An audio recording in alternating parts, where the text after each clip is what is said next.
Hi guys, Sharayu kitchen मध्ये पुन्हा एकदा सगळ्यांचे स्वागत आहे। आज आपण पाहणार आहोत पोहे आणि ड्रायफ्रूटचे मिक्स लाडू। पौष्टिक असे लाडू आहेत।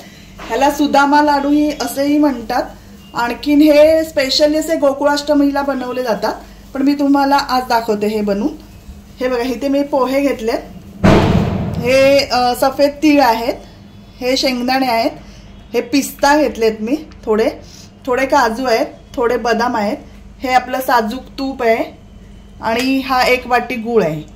चला आता आपण कृती पाहूया। हे सर्वात आधी मी एका कढईमध्ये कढई गरम करून आहे ना पोहे कढईत टाकलेत आणि पोहे छानपैकी आपण भाजून घ्यायचे।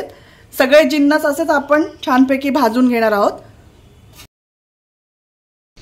हे बघा, असे पोहे आपले छानपैकी पोह्याचा कलर चेंज झालेला आहे, पोहे आपले भाजून झालेले आहेत। आता आपण पोहे काढून घेणार आहोत।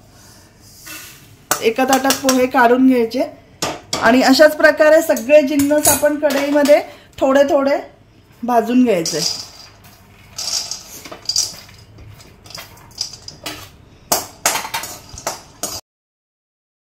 आता आपण हे थोडे काजू, पिस्ता, आणखीन बदाम हे मी एकत्रच टाकलेले आहेत, त्यांनाही थोडंसं असं परतून घ्यायचंय छानपैकी, थोडंसं परतवायचंय कलर चेंज होईपर्यंत। हे बघा, हेही छान आपले असे भाजून झालेले आहेत। आता ह्याला पण काढून घेणार आहोत आपण। आणि आता थोडेसे तीळ, आता हे थोडेसे तीळ भाजून घ्यायचे। हे बघा, असे ह्या प्रकारे आपले तीळही भाजून छान झालेले आहेत। आता आपण हे सगळं एका ताटात काढून घ्यायचं आणि थोडं थंड व्हायला द्यायचंय। 5 मिनिटं हे थंड झालं की आपल्याला हे मिक्सरच्या भांड्यात फिरवून घ्यायचंय। सगळ्यात आधी आपल्याला हे पोहे मिक्सरच्या भांड्यात फिरवून घ्यायचेत भाजलेले, आणखीन मग ड्रायफ्रूट फिरवून घ्यायचेत। थोडं 5 मिनिटं थंड होऊन दे। हे भाजलेले पोहे मी मिक्सरच्या भांड्यात घेतलेत। आता आपण ह्याला मिक्सरच्या भांड्यात फिरवून घेणार आहोत। थोडेसे जाडसरच ठेवायचे त्यांना, आपण याला फिरवून। हे बघा, पोह्याची अशी पावडर झालेली आहे छानपैकी, थोडी रवाळ अशी पावडर झाली रव्यासारखी। पहिले पोहे लावून घ्यायचे आणि नंतर ड्रायफ्रूट एकत्र सगळे फिरवायचे। पोह्यांबरोबर ड्रायफ्रूट नाही घालायचे, मग ते नीट वाटलं जात नाही। हे पोहे मी पहिले फिरवून घेतलेत, आता मी ड्रायफ्रूट वाटून घेणार आहे। ड्रायफ्रूटची सुद्धा अशी छान जाडसर पूड झालेली आहे। आता मी ह्याच्यामध्ये हा गूळ घेतलाय, तो गूळ ऍड करणार आहे। तुम्हाला पाहिजे तेवढं, जेवढा गोड पाहिजे तेवढं तुम्ही गूळ घेऊ शकता। हा गूळ मी ड्रायफ्रूट मध्ये घालते आणि पुन्हा एकदा मिक्सरला फिरवून घेणार आहे। हे बघा गाईज, अशा प्रकारे हे मी मिक्सरला ड्रायफ्रूट त्याच्यामध्ये गूळ मिक्स करून वाटून घेतलंय।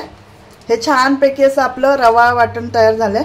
आता मी ह्याच्यामध्ये ही पोह्याची जी आपण पावडर करून घेतली ती मिक्स करणार आहे आणि सगळं परत एकदा छान मिक्स करून घ्यायचंय। आता कढईमध्ये आपण आहे ना साजूक तूप मी हे घेतलंय, ते 2 चमचे असं साजूक तूप गरम करून घ्यायचे। गूळ असल्यामुळे लाडू ते मस्त वळले जातात, तरी थोडंसं साजूक तूप आपण वरून घालायचंय, म्हणजे अजून लाडू पौष्टिक आणि फटाफट वळले जातात। हे जे लाडूचं आपलं मिश्रण झालंय त्याच्यामधून मध्ये मी वरून अशी वेलची पावडर थोडीशी टाकते आणि आता हे गरम झालेलं तूप घालायचंय वरून आणि लाडू करायला घ्यायचे। आता हे गरम झालेलं तूप आपण वरून घालणार आहोत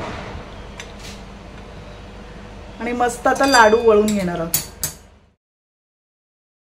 हे बघा गाईज, अशा प्रकारे आपले छानपैकी लाडू तयार झालेले आहे।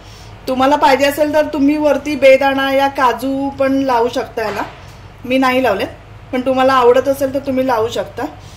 आणि असेच माझे व्हिडिओ पाहत राहा। तुम्हाला माझी रेसिपी आवडली असेल तर लाईक करा, शेअर करा, सबस्क्राईब करा। Thanks for watching.